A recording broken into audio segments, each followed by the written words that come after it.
I have big expectations for Josh. I would say he's more comfortable with himself in the role, in the offense, in what we're asking him to do, and then how he can do it. Now he's just kind of bringing it all full picture. Now to come back 4 or 5 years later and see in that room how much Patrick has grown, it's amazing. In today's video, I'm going to do a deep dive on yesterday's pressers from the Chiefs coaches. Coach Reid had an interesting response to the Tyreek Hill podcast. Both MBS and Josh Gordon got some very high praise from the Chiefs wide receivers coach. Nagy had a lot to say about Mahomes and his growth as a QB and much more. So let's talk about it. But first, how about those? 3, 2, 1.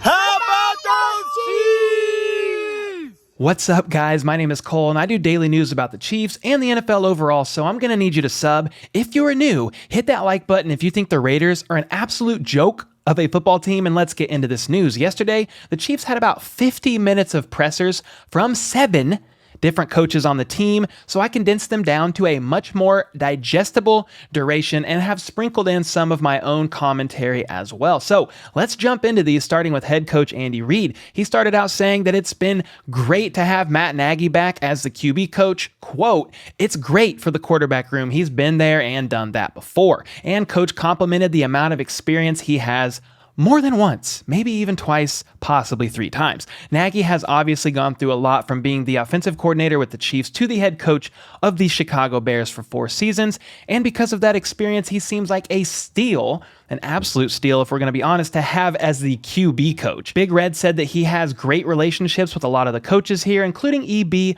which is good because they will often be working alongside each other and there's no friction between him and anyone else. They all respect each other and they like each other, so that's good. And when asked about the injury report, coach basically said, "Nah, fam." It's offseason. I never do the injuries in the offseason. And with Mahomes out this week doing the match, the little golf thing that happened, that means QBs Dustin Crum, Shane Buechele, and Chad Henne have been taking the extra reps, which has been a good thing. Coach noted Shane Buechele specifically has seen improvement from last year, and he touched on the fact that players are looking good out there so far, learning the plays, getting an understanding of the overall tempo, as well as a great foundation from which to build upon. But these practices are still without contact, so it's basically a whole different ballgame come training camp. And then he basically said that's where you'll see more of one's character, how they will handle these situations after getting roughed around and battling through fatigue from the physicality aspect of it all. And our former D-line coach, Brendan Daly, has recently been promoted to linebackers and run game coordinator, and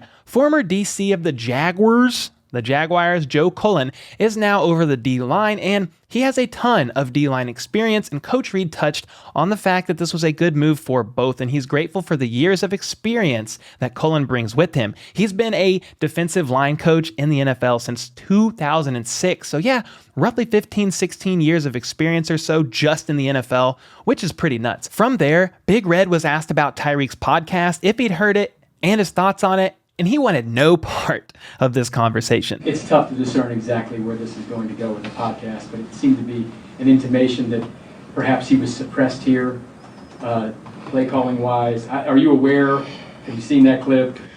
I haven't, but you're good at asking those questions. You shock jock, That's a pretty dumb question, but that's all right. We'll go on to another one. Let's go, Matt. Especially if I haven't heard it. That's not... Well, I don't know if you had. Yeah, it was yesterday. Yeah, whatever. Yeah, whatever. Sheesh. He did not like that, not one bit. Coach called him a shock jock and then said it was a stupid question. He was not happy about said question, and it definitely seemed like he had not seen or heard the podcast clip prior to being asked the question, so take that answer for what you will. Coach Spags was up next. He began talking about the human side of football, i.e. missing players who are leaders like Tyron and Anthony Hitchens, who are both obviously gone with the wind, but then said, "But in the profession as a coach, you move on. We try to build and develop." And for now, they're just seeing where new leadership on the team is going. Some are a bit more natural leaders and will step up, but he's monitoring and taking everything into consideration at the moment as far as defensive leadership is concerned, sometimes pulling players aside and working with them one-on-one just to kind of see what they got. He's excited about our 2 first-round picks, which is cornerback Trent McDuffie and edge George Karlaftis, and obviously, he's pretty stoked about both of the first-rounders being defensive guys. He made it clear he's excited about McDuffie McDuffie, and he's confident that he will help the Chiefs cornerback room. And about Karlaftis, he mentioned about how much he stood out via a Zoom call earlier in the lead up to the draft itself. But I'm observing, I'm watching, and I'm looking at the faces, on those Zoom calls, the faces right there, right? And I'm just watching him. I'm looking for body language. And this guy was just so into what we were talking about. He didn't want to get off the Zoom call. He wanted more questions. He just looked real hungry to me, and a guy that is passionate about the game of football, and I think that's exactly what we got. So that was definitely cool to hear about the Greek Freak 2.0. He then touched on the big picture of the defense at the moment and how he sees things. There's a lot of new guys, whether they are rookies or veterans that are new to the system, and he's basically throwing the book at them with the goal of basically getting them baptized via full immersion to the schemes and the play styles and all that good stuff. And he wants to work through all these growing pains as absolutely early as possible, and he's doing it intentionally to see who can retain the coverages and all that good stuff, even though when the season comes, things will be a bit more simplified. In theory, he spoke about the importance of getting a lot of the big, lengthy corners that they got to help combat the overall size that receivers seem to be nowadays. And about the corners specifically, he said, there's a lot of growth needed.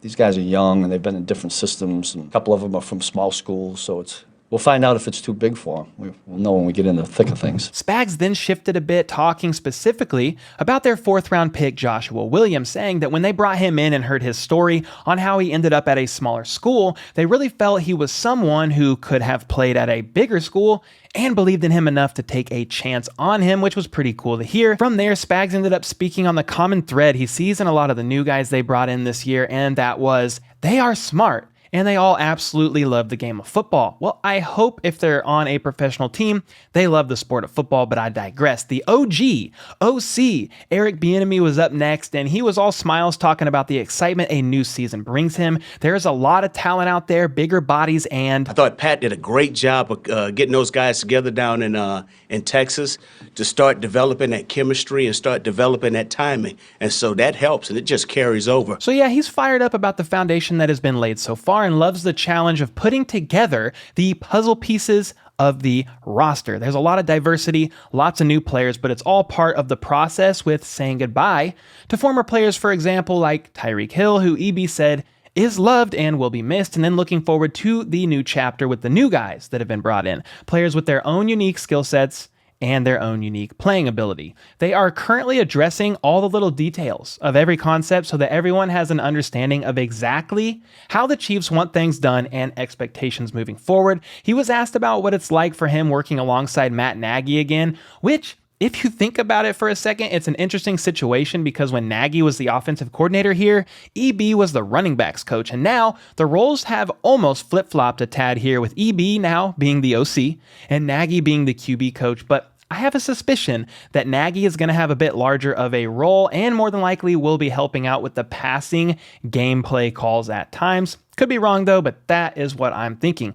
Anyway, when EB was asked about Nagy, his reply was, Nags is my guy. Me and Nags stayed in contact the whole time he was the head coach at Chicago. So it's been great having him back here. He brings a lot. Because of that experience, when you talk about situational football, different situations that he's been presented, opening new ideas to us on how to view things, just different things on how to scheme and how to attack things. So there's a lot of things that Nags brings to the table. He then said they talk every day, and EB gleans from Nagy, and from what I can tell, they have a great relationship, so that's a really good freaking sign if I'm going to be honest. And a couple weeks ago, Coach Bieniemy, you like that? And Senior Director of Pro Scouting Tim Terry flew to Atlanta to participate in the NFL's inaugural Coach and Front Office Accelerator program, which basically meant that they were able to attend some leadership development sessions and have some FaceTime with club owners. Well, EB was asked about his experience there in Atlanta with the league, and he loved being able to interact with the people behind the scenes that make things work in personnel, sitting there having everyday convos with team owners about life, family, and stuff outside of football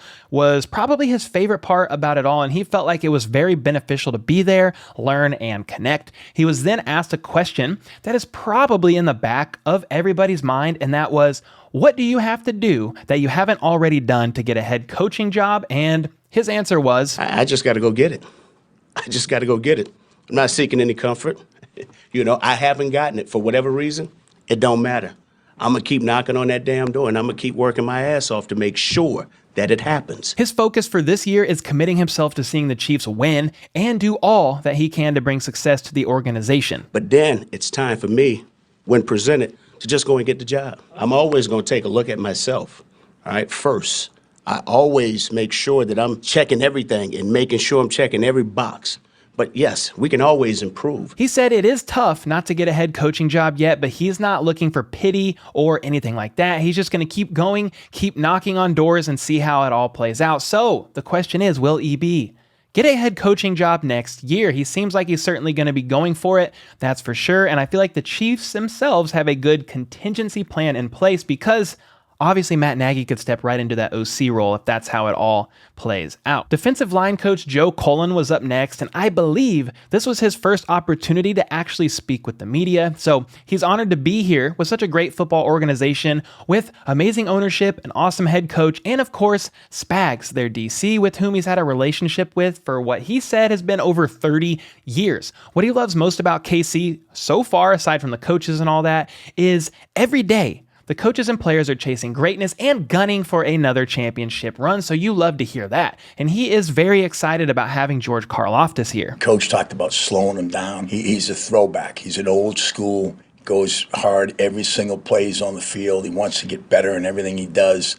And I'm just really excited that we have him here. Cullen said there's no better defensive coordinator in all of football. He has a ton of trust and belief in Spags and is looking forward to helping the D-line grow and improve while having Spags leading the defensive train, if you will. He then spoke about Chris Jones, saying when he's on his game, there's not a better defensive tackle in the entire NFL, and also Frank Clark, saying he's been in touch with both of them, even though I'm pretty sure neither have yet attended any OTAs. But he respects them both, and I expect those guys to have career years and play the best they have in their career. Well, all right then, Joe Cullen. Come on in here and elevate these guys further. Let's freaking go. He's excited about the D-line room overall and thinks a lot of these guys will be playing a lot of different roles for the team as the season rolls on. He was then asked an interesting question here. Stay with me. He was asked about how he has used his off-the-field issues in the past to move forward as a man and a coach and in turn help others going through tough times.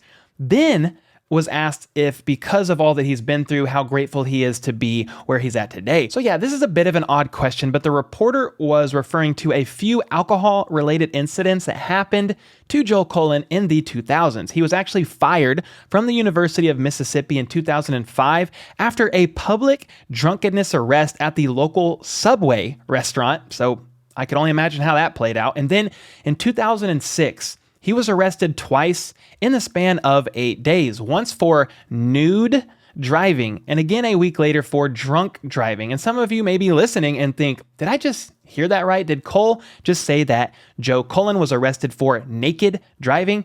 Well, yes, I did. On August 24th, 2006, Joe Cullen allegedly approached the drive-through window at Wendy's late at night, and he was naked.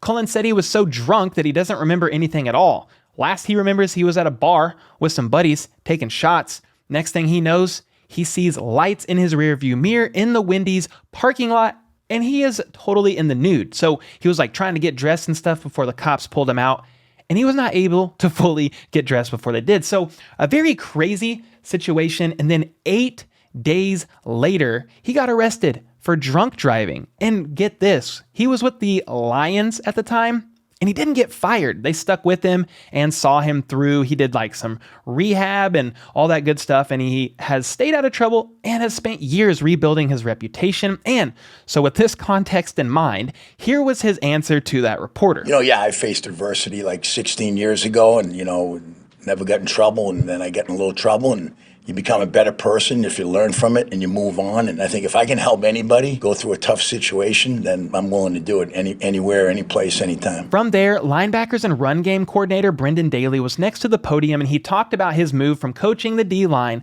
to his current spot and said he really wanted to evolve, to challenge himself, and to step out of his comfort zone with this move. He feels like it gives him an opportunity to grow and step up as a coach and a leader, and basically he's excited to contribute and add to the group that they have here in KC. He loves working with Willie Gay Jr., saying he has been a very well-rounded player because he's moved around a lot to a couple different positions over the few years that he's been here, and that brings value and needed versatility, to be honest. Willie gets the big picture and brings a ton of energy, maybe like me on a cold brew coffee, which is pretty much every morning. And regarding Nick Bolton, He's grown from a mental standpoint. He's grown from a communication standpoint. He's grown from a leadership standpoint.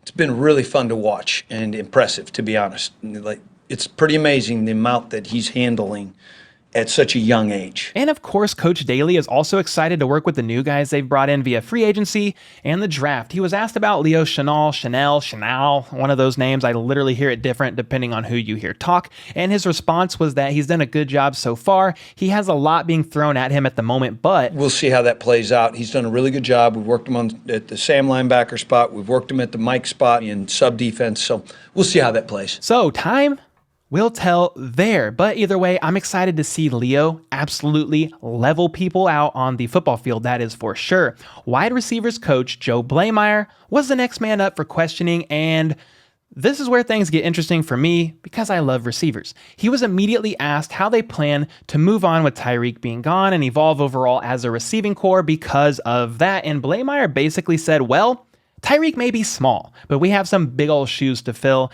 and it's not going to be replaced by one guy. I think kind of the story's still to be written about how we fill that gap. We'll try to emphasize each of the guys' strengths and let them kind of write how they fit into the roles and then where the offense goes from there. And as of right now, instead of a traditional wide receiver 1, 2, and 3, it's more of a collection as they work to figure things out and see how the guys are going to piece together and fit within this offense. It's definitely going to take some time to get it all narrowed down, but he's been happy so far with the new guys of MVS and Juju, and he did compliment the fact that even while they themselves are still learning the playbook, the scheme, and all that, they are taking time out of their schedules to help the new guys, the rookies, and help share insights with them that transcend a playbook and a scheme. And his first impressions of MVS is he's the epitome of a professional. He comes to work, he's all business, he wants to know what he's doing, why, the whole picture, detailed. The athletic ability, I think, speaks for itself. So yeah, nothing but compliments for MBS. He notes that he comes from a successful team with the Packers and thinks that helps with his ability to process, think, prepare, and train as a professional. Joe doesn't want to put MVS in a box as far as how he can be used. He just wants to utilize his strengths and see how he flourishes here on this offense rather than trying to replicate or imitate how he was used on an entirely different offensive scheme with the Packers. He was then asked specifically about someone you guys may really like to hear about, and that was wide receiver Josh Gordon. Yeah, I have big expectations for Josh. When he got here, it was just as much as we could do to get him on the field and have him knowing his assignments. And he is extremely smart, intelligent. He knew he tackled all those challenges, and he did what we needed last year. Now he can kind of understand why, get on the same page with Pat, understand the timing and how he fits in with everybody else. Just not only the reps, but the depth and the feel and him getting his stride back, realizing where he was when he was at the top of his game, how he was doing that. He's more comfortable with himself in the role, in the offense, in what we're asking him to do, and then how he can do it. So yeah, last year Josh was mainly focused on doing what he was asked to do and seemed to have lost a bit of who Josh Gordon was, but this year he's going to have a full proper offseason, has been in Texas training with Patrick and the guys, and will be able to step into the season fully prepared to be who the Chiefs need him to be, yes, but also prepared to be himself out there on the field. So nothing but praise for Josh Gordon, which makes me pretty excited because this is the wide receivers coach, y'all. What do you think about this? Him specifically signaling out Josh Gordon and talking for a while on him. Does that show any promise to you that Josh Gordon should be making this roster? I don't know. Let me know in the comments down below. I just found that snippet there pretty interesting. And then the man himself, Matt Nagy, was up to speak with the media. He shared about his recent journey with the Bears and how he's learned from that season. Lots of highs, but more lows, as we know, but he said he has learned a lot. He credited Andy Reid with helping him even get to the point where he could be considered for a head coach and even get the job. Obviously, we all know it didn't really work out with his time in Chicago, but he's taking all of that experience, all those lessons, and coming back here to KC to make the team here better because of all the growth he's experienced. And obviously to go from a head coach down to a QB coach takes some humility. There's a little bit of humility that you have to do this, but I really cherish it because you're doing it with good people.